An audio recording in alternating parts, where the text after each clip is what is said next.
A dark foreknowledge separated her. Dark foreknowledge that her husband is going to die 1 year after the marriage. That foreknowledge is only with Savitri in the entire hermitage. Except her parents, nobody knows in the world that Satyavan is going to die 1 year after the marriage. Nobody knows. Separated her from all of whom she was the star and stay. Yes, Savitri was a worshipped princess in the hermitage, star and stay, but they don't know what is going to happen tomorrow. You see. Too great to impart the peril and the pain. In her torn depths, she kept the grief to come. What a capacity she must be having. In her torn breast, she is struggling within, and within her heart, she is keeping the entire grief to herself alone. As one who, watching over men, left blind, takes up the load of an unwitting race, harboring a foe whom with her heart she must feed. That pain is there, that suffering is there, and she is feeding that pain, that suffering, with her grief. Unknown her act, unknown the doom she faced, unhelmed she must foresee and dread and dare. Unhelmed she must foresee, unhelmed. No human helm can come from around. She is leaving the hermitage. All the people that are around, but they are of no help to her at all. They cannot help in any way.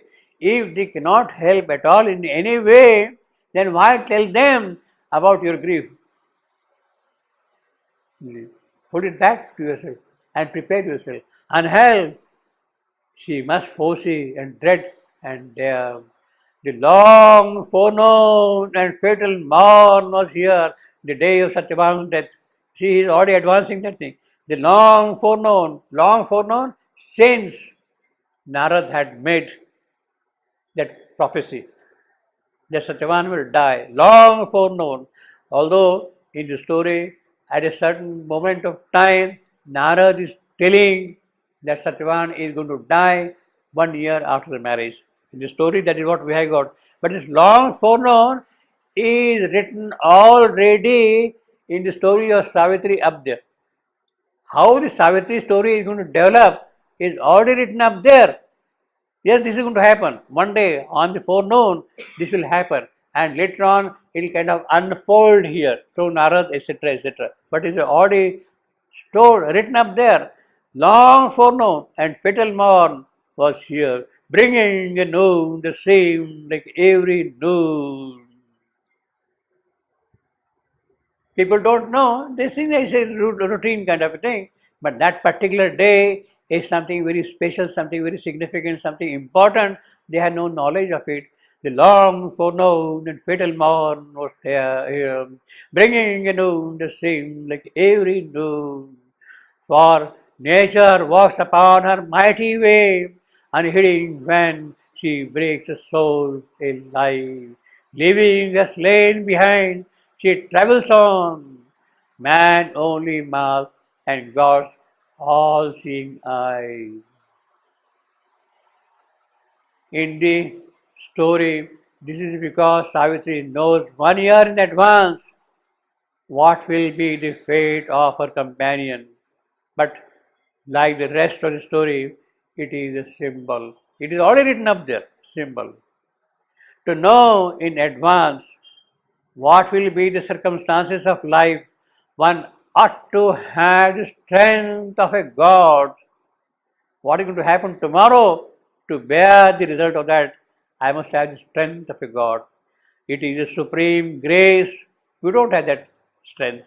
It is a supreme grace for man that the future is not revealed to him. Because most men would not have the courage to live their life. It's true. It is an act of grace that we are kept in oblivion, you see. If they knew what it would be, the all-embracing divine consciousness is needed to have the knowledge and live in the present condition of the world. All-embracing consciousness is needed to have the knowledge and live in the present condition. This is exactly what Savitri has. She has the all-embracing divine consciousness to know the future and hold the consequences of future with her. She has that capacity, and at the same time do what one is expected to do. So she is really doing her daily routine activities with all that, all embracing divine knowledge in her. At the same time do what one is expected to do and act according to the divine's will. When the consciousness of man becomes wide, strong, and pure enough to know, or rather to share the knowledge of the divine, then this knowledge comes along with the consciousness. Well, she is giving you a method that the future, if it is told to you, how you have to prepare yourself to the future. Mother is telling you, when the consciousness of man becomes wide, strong, pure, then the share of the you can share the knowledge of the divine. Then this knowledge comes along with the consciousness also. Now still I don't know whether I would be willing to do that. I would certainly like to be strong, pure, and all those things. But still, whether I would like to know the future or not, I'm not too sure yet, you see. It needs a different kind of a person. A supreme wisdom governs all the world, and each and every detail of the world. It is only through identification with the supreme consciousness that man acquires at once the power to know and the power to bear and the power to do. That is why I said, although I may have strength, purity, and all those things what she is describing here, unless I got this identification with supreme consciousness, it's not of much consequence. Even in this moment of her soul's despair, that her husband will die tomorrow. In fact, the noon is already there. He's going to die shortly. In his grim rendezvous with the death and fear, to no cry broke from her lips, no call for aid. She told the secret of her woe to none. Calm was her face, and courage kept her mute. Savitri gets up early in the morning on the fated day. She does all her morning rituals. She gets ready. She approaches her parents-in-law to give permission for her to accompany her husband to the forest. She goes and tells them, look, I have been staying here in the forest for 1 year. I had never seen the places around and all that thing. But a strong desire has gripped now that I must accompany my husband and go along with him to the forest. You see. While she is telling all that, no cry from her lips.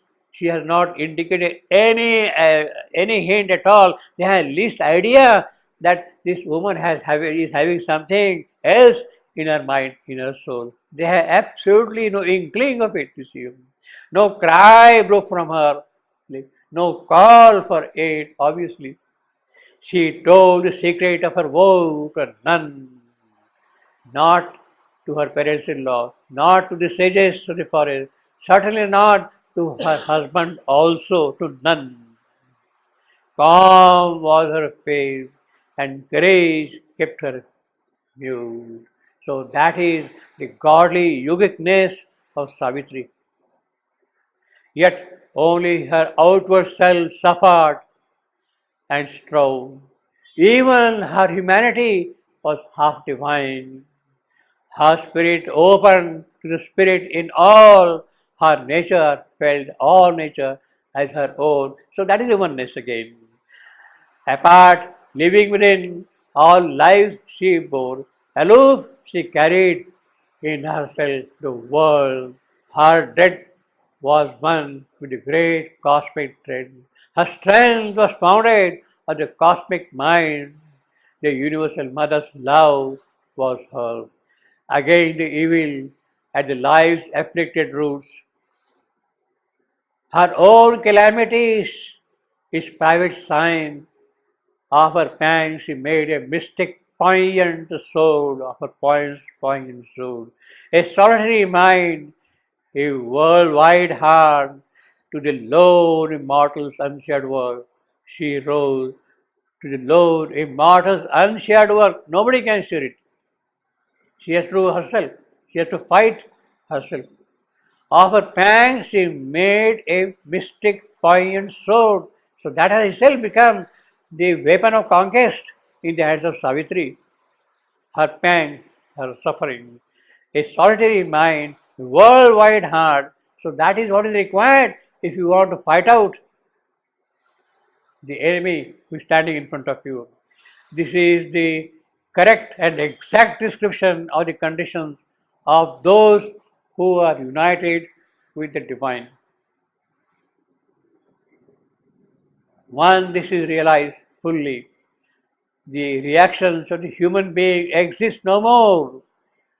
It is the same nature working in all. It is the same divine consciousness in all. There is no more the sense of ego and the suffering.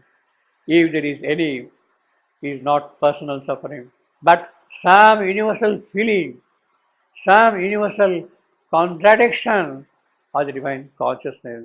All that happens in the divine consciousness, and no selfish or egoistic movement can exist. There are all the movements that belong to the past and had to go, and it is because they had to go, they belong to the past. You see, so we don't really cling to them. All the divine movements that are luminous and progressive and creative of unity and beauty belong to the future. And they have to live because they belong to the future. There is in the world a constant fading of all that belongs to the past and a constant growth that which belongs to the future. Well, that is the quality of this evolutionary earth. It happens, although not so dramatically, so drastically always, but it keeps on happening. When we are conscious with the divine consciousness, there is no attachment for what belongs to the past, and there is full collaboration with what belongs to the future. Personal motives exist no more, obviously.